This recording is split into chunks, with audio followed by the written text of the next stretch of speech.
ఇక్కడ బ్లౌజ్లో hands cutting అనేది చూపిస్తున్నాను చూడండి. హ్యాండ్స్ అనేది పర్ఫెక్ట్గా ఎలా కట్ చేయాలో పర్ఫెక్ట్గా చెప్తాను చూడండి.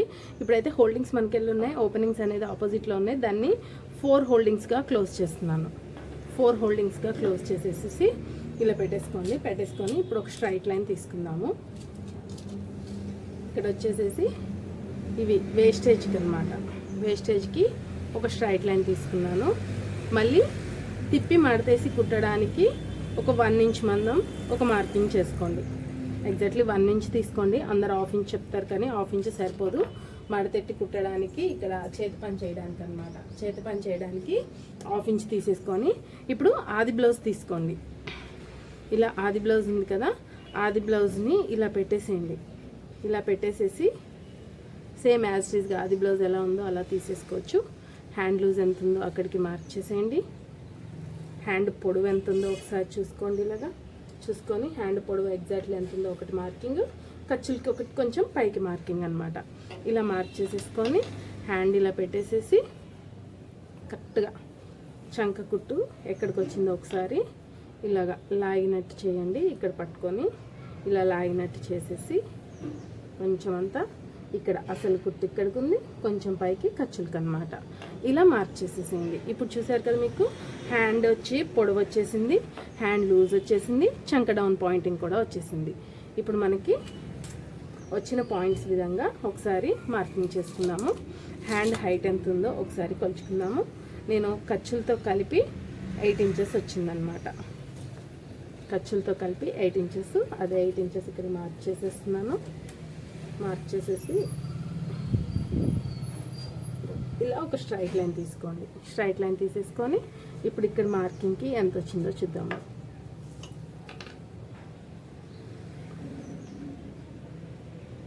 సరే ఎగ్జాక్ట్లీ వచ్చిందా లేదా మళ్ళీ ఒకసారి చెక్ చేసుకుంటున్నాను.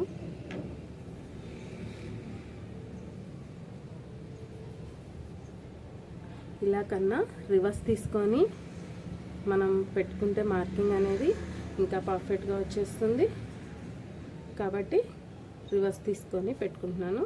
మరి టేప్ పెట్టుకొలితే 4 ఇంచెస్ దాకా వెళ్ళిపోయింది. మరి 4 ఇంచెస్ అయితే ఉండదు కదా. మనకి అవగాహన ఉంటుందండి, కుట్టేటోళ్ళకి ఎప్పుడైనా సరే అవగాహన ఉంటుంది. అంటే నేను అది ఫ్రంట్ పార్ట్ నుంచి తీసుకున్నాను, అందుకే అంత వచ్చేసింది. ఎప్పుడైనా సరే బ్యాక్ పార్ట్ సైడ్కి వెళ్ళి తీసుకోవాలి. బ్యాక్ పార్ట్ సైడ్ కొలత ఎప్పుడు ఏ కొలత తీసుకున్నా బ్యాక్ పార్ట్ సైడ్ తీసుకోవాలన్నమాట. బ్యాక్ పార్ట్కి వెళ్ళే కొలుచుకోండి. ఫ్రంట్ పార్ట్కి వెళ్ళి కొలిస్తే ఎగ్జాక్ట్లీ మార్కింగ్ అనేవి రావు. కాబట్టి బ్యాక్ పార్ట్కి వెళ్ళి కొలుచుకోండి. ఇలా చూడండి ఎంత డిఫరెన్స్ వచ్చిందంటే, ఇక్కడ కుట్టు ఉంది కదా, ఇప్పుడు ఇక్కడ కుట్టు దగ్గరికి ఇక్కడ అసలు కుట్టు, పైకి ఖర్చులు, ఇది ఆమ్ లూజ్ కూడా ఇంతే.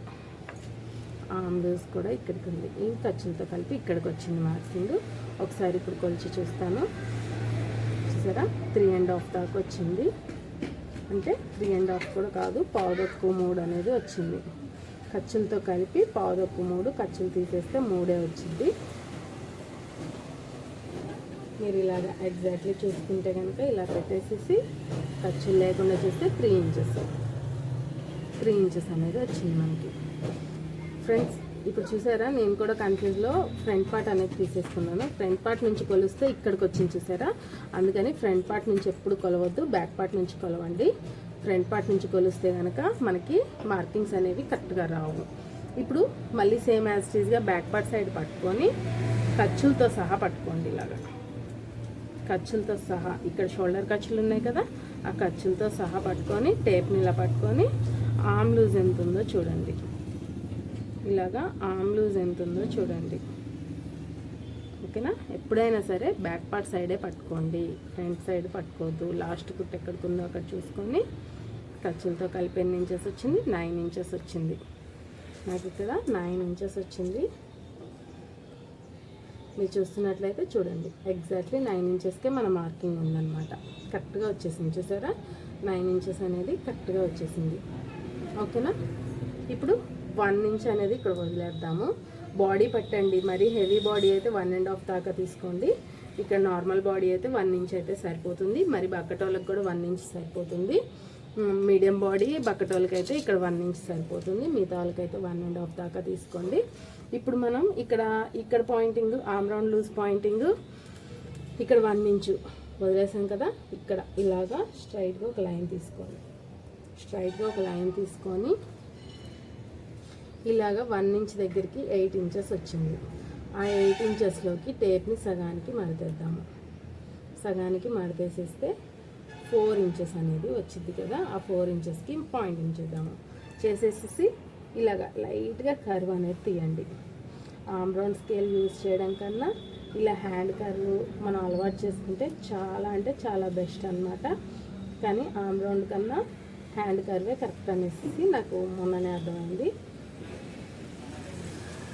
ఎందుకు అంటే పనిముట్లు అందరికీ ఉండవు, ప్లస్ పనిముట్టితో పని నేర్చుకోవడం అనేది కరెక్ట్ కాదు. ఎప్పుడైనా మనం స్వదస్తాలతో నేర్చుకోవాలి అనేది నాకు మొన్న గురువుగారి దగ్గరికి వెళ్ళాక అర్థమైంది.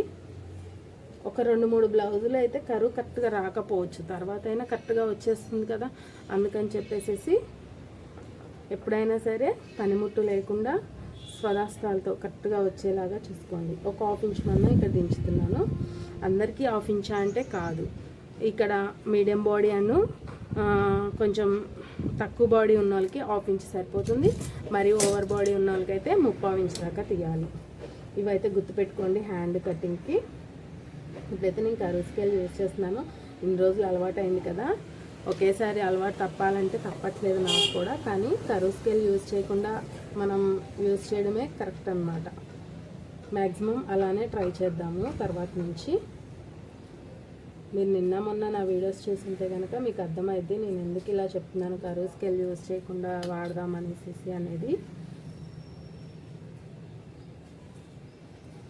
ఓకేనా, ఫైనల్ కూడా కర్వ్ స్కేల్తోనే యూజ్ చేస్తున్నాను, కానీ ముందు కర్వ్ స్కేల్ లేకుండానే యూజ్ చేసేలాగా చేద్దాము. ఓకేనండి, పర్ఫెక్ట్గా వచ్చేసింది. ఏ డౌట్ అవసరం లేదు, మనకి కట్ చేసేసుకోవచ్చు ఇలాగా. ఇప్పుడైతే ఎగ్జాక్ట్లీ మనం మార్కింగ్ చేసుకున్న విధంగా చంక లోతు అనేది తీసేసుకున్నాం. ఫ్రంట్ లోతు ఇది, హ్యాండ్ లూజు 2 ఇంచెస్ అనేది ఖర్చులు. ఎగ్జాక్ట్లీ 2 ఇంచెస్ ఉందా అనేసి అంటే ఉంది, కాదు అట్లా.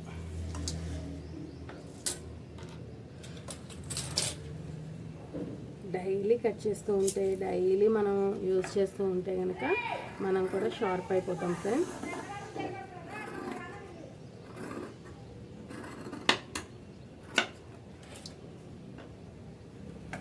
రోజుకి ఒక మోడల్ నేర్చుకుంటూ ఉంటే కనుక మీకు కన్ఫ్యూజ్ అయిపోతారు.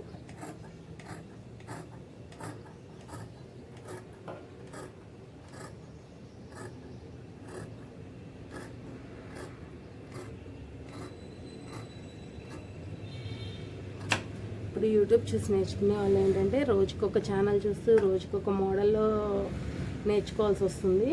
అంటే ఏది ఈజీగా ఉంటుంది అనేసి ఎతుకుతూ ఉంటాం మనం. నేను యూట్యూబ్ చూసి నేర్చుకున్నాను కదా, నాకు తెలుసు ఆ తిప్పలేంటో. కానీ అలా కరెక్ట్ కాదండి. ఏదన్నా ఒక్క మెథడ్లో సెలెక్ట్ చేసుకోండి, ఒక్క మెథడ్లోనే నేర్చుకోండి. ఇప్పుడు ఎవరు ఈజీగా చెప్తున్నారు అనేది మెయిన్గా చూసుకోండి. కానీ టేప్ కొలత మాత్రం అస్సలు నేర్చుకోవద్దు ఫ్రెండ్స్. నేను అలా నేర్చుకొని చాలా బోల్తా పడ్డాను. టేప్ కొలత వల్ల నేను కస్టమర్స్ దగ్గర నుంచి చాలా అంటే చాలా ఫేస్ చేశాను అనమాట. క్వశ్చన్స్ అయినా ఏదైనా కానీ కుదరకపోవడం, అస్సలు బ్లౌజ్ కుదరకపోవడం అనేది బాగా అనుభవించాను. కాబట్టి టేప్ కొలత వద్దు, ఆది బ్లౌజ్ ఎలా ఇచ్చారో అలానే ఇవ్వడానికి ట్రై చేద్దాం. ఇప్పుడైతే చంకలోతు తీద్దామండి, హ్యాండ్ లోతు.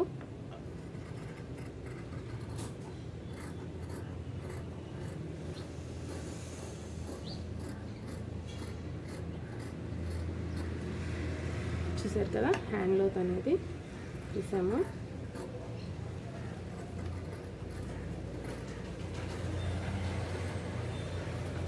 చూస్తే అర్థమైపోతుంది మనకి కరెక్ట్గా వచ్చిందా లేదా అనేది కూడా చూస్తేనే అర్థమైపోతుంది. చూసారు కదా, నాకు అన్నయ్య దగ్గరికి వెళ్ళలేకైతే చాలా వరకు చూస్తే అంటే కంటి చూపుతోటే అర్థమయ్యేటట్టు అర్థమైంది. చూసారు కదా, ఇప్పుడు మనం ఫ్రంట్ పార్ట్ తీసాము, ఫ్రంట్ లోత్ అనేది తీసాము. ఇంతేనండి, హ్యాండ్ కటింగ్ అనేది చాలా పర్ఫెక్ట్గా వచ్చేసింది. మీరైతే ఆ బ్లౌజ్ బట్టి టేప్ పట్టి కాదు, బ్లౌజ్ పట్టి. ఇక్కడ నేను టేప్ పట్టి ఏం కొలవలేదు, ఒక హ్యాండ్ ఒకటి మడతెట్టడానికే చూపించాను. అది కూడా టేప్ కూడా అవసరం లేదు, ఒక దారాన్ని మడతెట్టినా కానీ మనకి, లేదా బ్లౌజ్ని ఇలా సగానికి మడతెట్టినా కానీ అయిపోయేది. ఇక్కడ ఎక్కడ టేప్ వాడింది లేదు మీరు చూసినట్లయితే. ఇలా నేర్చుకోండి. ఆది బ్లౌజ్ ఎలా ఇచ్చామో అలా ఫినిషింగ్ ఇవ్వడానికి ట్రై చేయండి. ఇలా ట్రై చేయడం వల్ల మనకి ఇంకొంతమంది కస్టమర్స్ అనేది పెరగడం అనేది జరుగుతుంది. కాబట్టి ఇలా నేర్చుకోండి. ఈ రోజుటి హ్యాండ్ కటింగ్ అయితే మీకు నచ్చుంటే కనుక ఒక లైక్ ఇచ్చేయండి, ఇంకా నలుగురికి షేర్ చేయడానికి ట్రై చేయండి. Thank you.